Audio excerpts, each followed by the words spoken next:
იწყებს თუ არა ნიკამელია დამოუკიდებელ პოლიტიკურ თამაშს. პირველებმა თბილისის ცენტრში მელიას მიერ დაქირავებული ახალი ოფისი აღმოაჩინა. ნაციონალური მოძრაობის ყოფილი თავმჯდომარე მის თანაგუნდელებთან ერთად სამუშაოდ სარაჯიშვილის ქუჩაზე გადავიდა. ამ ნაბიჯით კი ხაბეიშვილისგან და მისი ფლანგისგან სრულად დისტანცირდა. მელია დღეს ოფისში არ გამოჩენილა, თუმცა მისი თანაგუნდელები ადასტურებენ, რომ ახალი შენობა პარტიის ყოფილი თავმჯდომარის და მათი ახალი სამუშაო სივრცეა. მელიას ახალი ოფისის შესახებ იცის ხაბეიშვილმა პარტიის ოფიციალურ მისამართზე წერილი რამდენიმე დღის წინ მიიღეს, სადაც ეწერა, რომ ნაციონალური მოძრაობის ერთი ჯგუფი სამუშაოდ სხვაგან გადავიდა. ახალ ოფისში მელიას ყველა თანაგუნდელი იქნება, მათ შორის ახალგაზრდული ორგანიზაციის წევრებიც. მის გუნდში ამბობენ, რომ ნაციონალური მოძრაობის ყოფილი თავმჯდომარე პარტიიდან წასვლას არ აპირებს და ის ძალიან მალე პოლიტიკურ ველზე განახლებული ძალებით გამოჩნდება. ნანუკა ქაჯაია განაგრძობს ამ თემაზე საუბარს. ნანუკა, რას ნიშნავს ახალი ოფისის გახსნა? ეს შიდა პარტიული გადაჯგუფებაა თუ მელიამ დაიწყო უკვე არჩევნებისთვის მზადება? მელია პოლიტიკურ პარტიას ქმნის თუ შიდა პარტიული ბრძოლისთვის ემზადება? ეს არის ახლა ის კითხვა, რომელზე პასუხის გაცემაც ნაციონალური მოძრაობის ყოფილ შეფს დიდი ალბათობით მომდევნო კვირას მოუწევს. ფაქტია, რომ ნიკამელია პოლიტიკურ ინტრიგად ტოვებს ამ დრომდე, კონკრეტულად რა გეგმები აქვს მას.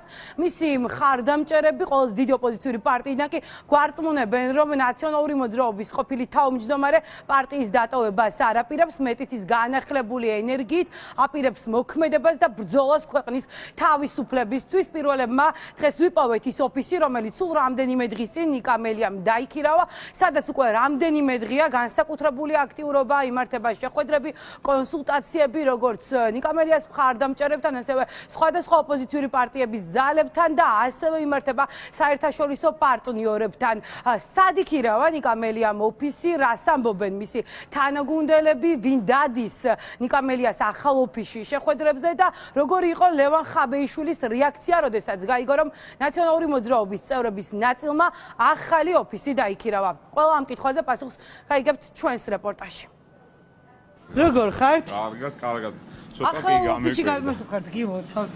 მადლობა. როდის იქირავეთ ეს ოფისი? სულ ახლა ხანს.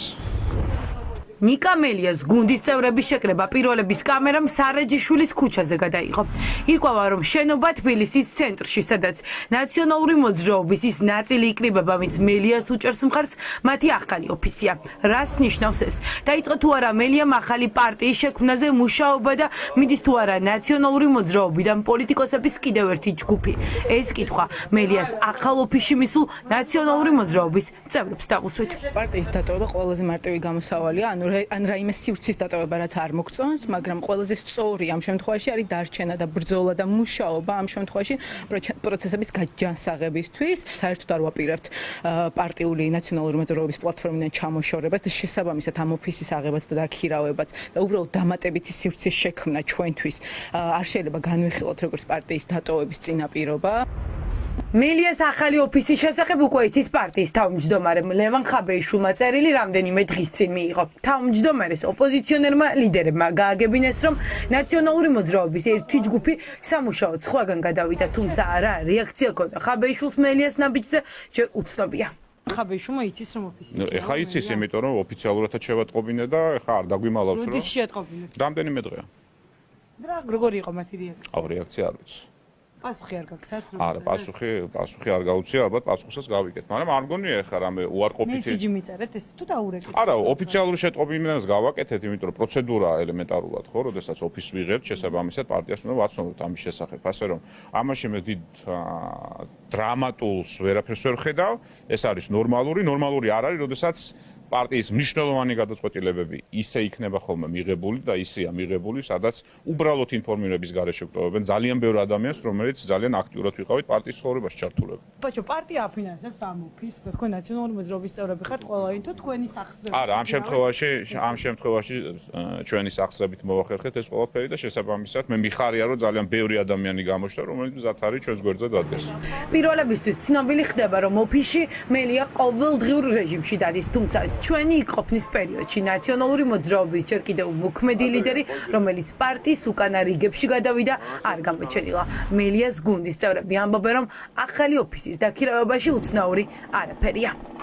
ისეთ ადამიანებს, რომლებიც ებრძოდნენ ამ რეჟიმს ამდენი წლის განმავლობაში, კარი უბრალოდ დაუხურეს, მხოლოდ იმის გამო, რომ განსხვავებული პოზიცია ჰქონდათ ახალი მენეჯმენტისგან.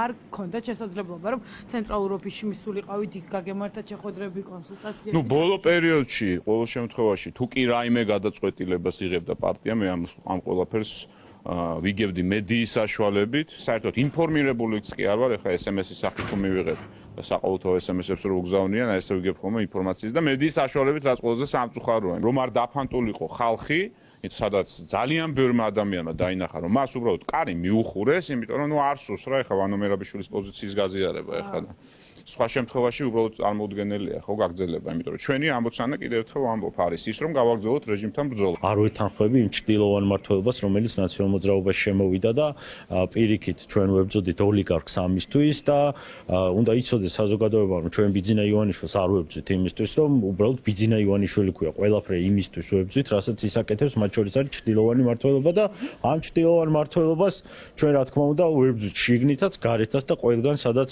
შეხვდება. მელიას ოფისთან პირველების კამერა ნაციონალური მოძრაობის წევრების გარდა ახალგაზრდული ორგანიზაციის წარმომადგენლებიც დააფიქსირა.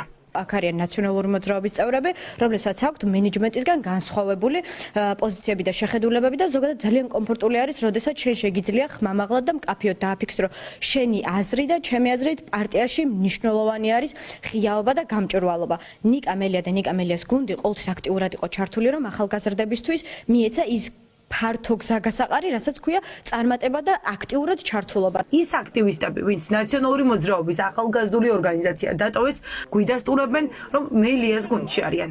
არის თუ არა ეს მზადება მელიას პარტიის შესაქმნელად? ამ პირდაპირ კითხვას ახალგაზრდულის წევრები ჯერ არ პასუხობენ, თუმცა ამბობენ, რომ ახლა აქტიური მოქმედების დროა. პოლიტიკურ სცენაზე მალე დაბრუნდება. დარწმუნებული ვარ, ჩემი აზრით მელია არც წასულა პოლიტიკური ველიდან. აქტიურად ჩაერთვება პროცესებში, ამიტომ გეკითხებით.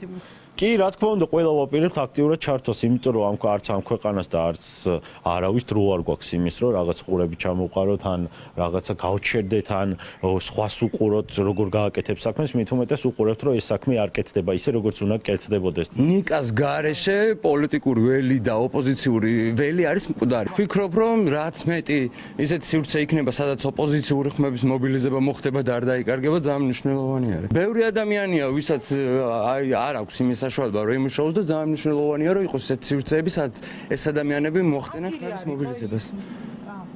არ ვიცი, ხა ეს ახალი მენეჯმენტმა, არ ვიცი, უკეთესად უნდა დაალაგოს ეს ამბავი, ალბათ არ იყოთ ადგილები და კარგია, რომ არის ესეთი სივრცე, სადაც ადამიანები მოახერხებენ მოსვლას და მუშაობას. პირველების ინფორმაციით შეხვედრები ნიკა მელიას ახალ ოფისში მომავალ კვირას აქტიურ ფაზაში გადავა, თუმცა რა თემაზე გამართავს მოლაპარაკებებს ოპოზიციის ლიდერი ამ თემაზე ჯერ დუმს არ ამბობს, დაიწყო თუ არა 2024 წლის არჩევნებისთვის დამოუკიდებელი პოლიტიკური თამაში.